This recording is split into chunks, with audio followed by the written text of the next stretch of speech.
Okay, so I'd like to talk today with you about deploying Microsoft 365 artifacts, and then from Azure DevOps or GitHub without using certificates or secrets. So this is called Federated Identity. I'll go into it momentarily, but first a little bit about me, who I am. I'm a Microsoft 365 architect and developer at a small company in the Netherlands called iView.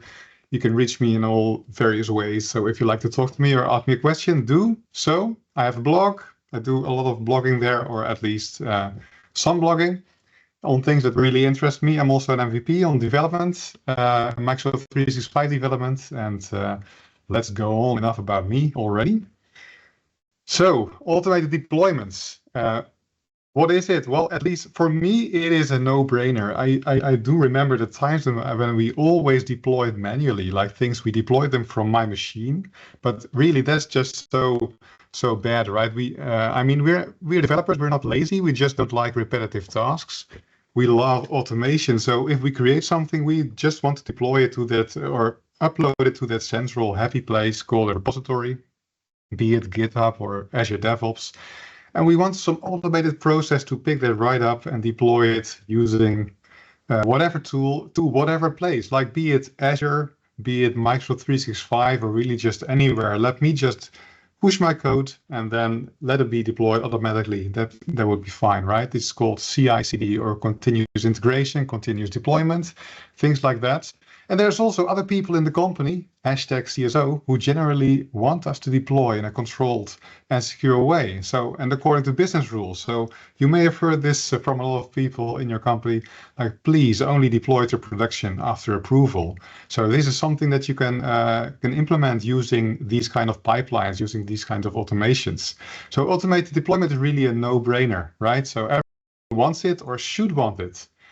And it's also great for multiple tenants. So a lot of our customers have multiple tenants for like testing stuff out. So they have this test tenant for specific things so they can arrange things in Microsoft 365 to see how it all works. And then if everything is right, they deploy it to production. So this is a great thing if you have automated deployments, because you can just push things through from test to production. So this is, of course, the basics of automated deployments.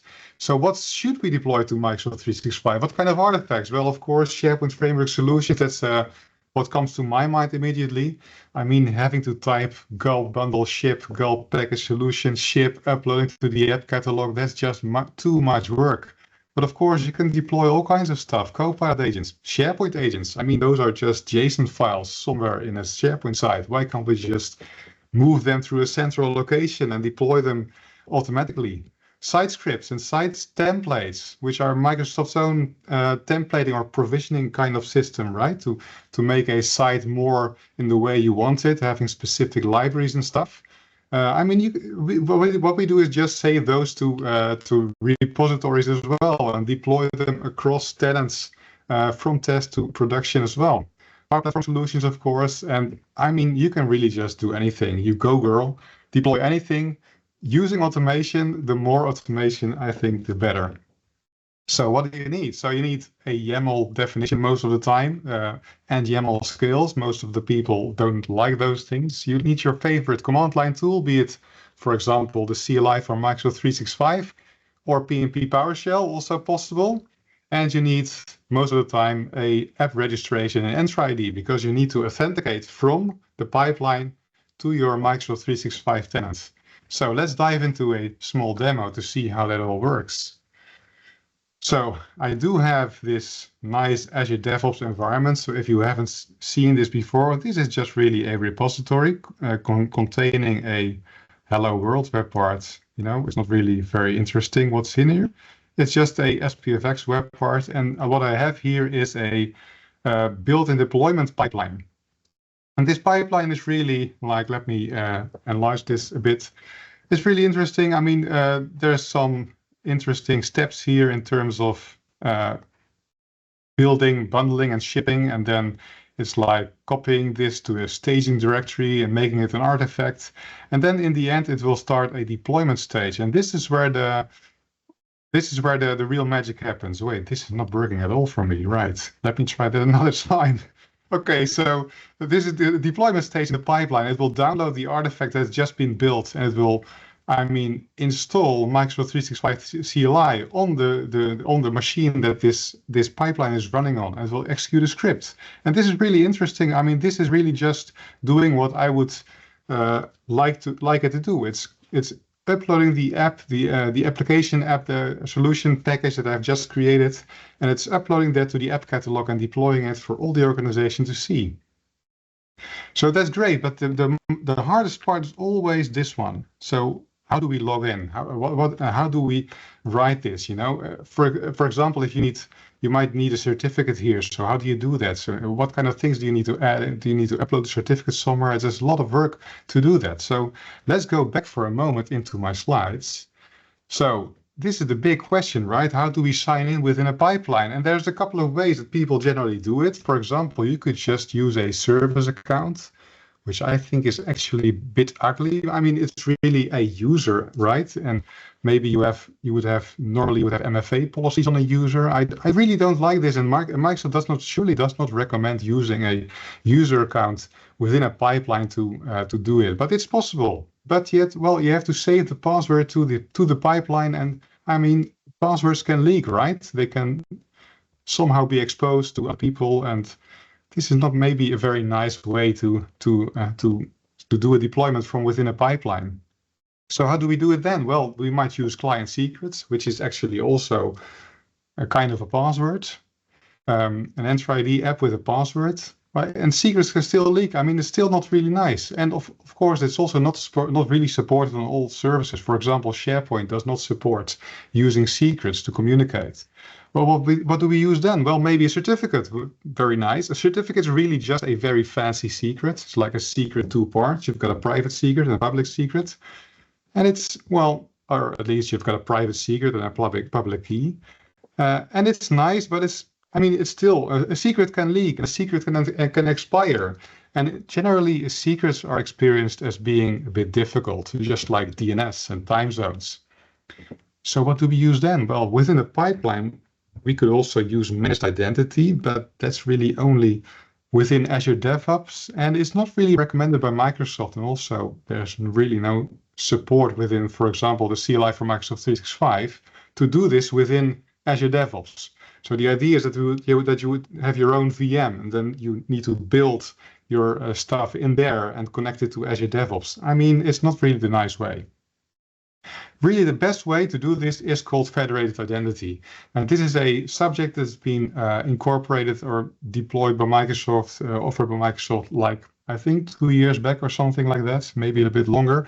And federated identity is really just awesome. It's actually more of a contract between multiple parties, like a contract between Entra ID and GitHub working together to authenticate, to allow certain build pipelines to deploy stuff to Microsoft 365 or to any other place. So it's supported on GitHub, it's supported on DevOps. Let's just see how to set this up. So I've got this fantastic GitHub place. So maybe you recognize this. This is GitHub. And what I have here is more like the same, actually the exact same SPFX web part that you just saw SharePoint Framework web parts with a build pipeline. And this build pipeline contains some additional code that makes it possible to use federated identity. So I won't need to use or need to upload any SPF or any certificate anywhere. I don't need to upload or save a secret somewhere. I mean, it will just work out of the box with a certain configuration. So here we go. I need some kind of declaration here that I'll be able to read and write access tokens. This is a very important step.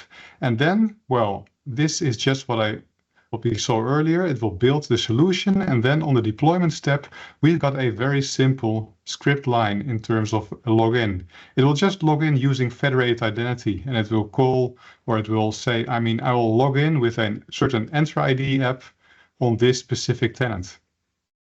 And it will just work. So if you see here, I've got this workflow which is being built like yesterday. It built successfully and it deployed, it signed in, and it just worked like out of the box. It signed in with my identity, the federated identity, and it just worked. It's awesome. So let's see on the Entra ID side, how does it look like? Because you need an Entra ID app registration to make this work. I did have one here, right? This is the app registration. It's an app registration that I just created in my tenant. And well, it's not very, I mean, it's just new app registration done, and it's got some permissions. It's got a full control on SharePoint. You could also do this with size.selected though. And then the very interesting part is right here. It's no certificates, no secrets, but it does contain a federated credential.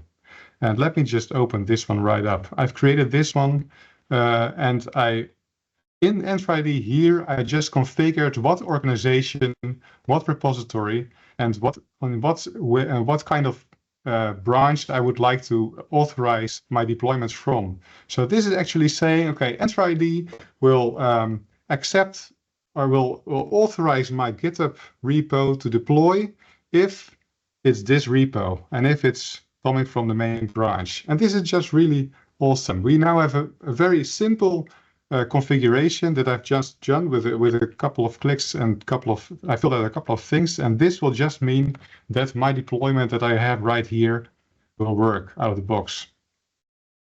Awesome, right? So how does it work for Azure DevOps? Well, it's more or less the same, but in Azure DevOps, if you know how it works, you'll need a specific thing called a service connection. And a service, well, actually you have two ways to do this, and one way is a service connection. And a service connection is really a connection that you set up with from within Azure DevOps, and you need to select the Azure Resource Manager. So with this service connection, you will be able to deploy to Azure and to deploy to Microsoft 365, as long as you select the specific app registration that you've created. And the great thing about this is that it will help you set up the correct configuration for your Entra app registration. So I've got one here, Blimp Service Connection. This is one that's been configured before, and as you'll see here is that it has an application ID, which is the application in my Entra ID, and it has some information about what you need to configure in Entra ID. So if I just open up my Entra ID again, you'll see I have a app registration right here, which is the same as the other one. It has some permissions, size and full control of all, and it also has a federated credential, which is configured a bit different. It's called other issuer, but then we just had to paste in the issuer and the subject value, and this is it. And Azure DevOps will now be able to deploy from our repo, which is awesome, isn't it? So let's just see how it looks. So we had this pipeline that well, I didn't really configure the authentication from, but I also have one that has federated identity deployment right here, and it's a bit more difficult, like the GitHub one. You need an Azure PowerShell task here so that you can use the Azure so that you can input the service connection in the task, and the CLI will now be able to use it. So as you can see, it just has one line to log into to Entra ID. And this will just pick up the app registration settings from the Azure subscription, or at least from the service connection, and it also has a specific token that it needs, and then it will be able to authenticate to Entra ID and deploy to SharePoint. So if you've done this, you can now do anything right here, like anything. You can deploy SPFX, you can deploy Copilot agents, you can deploy site scripts or whatever.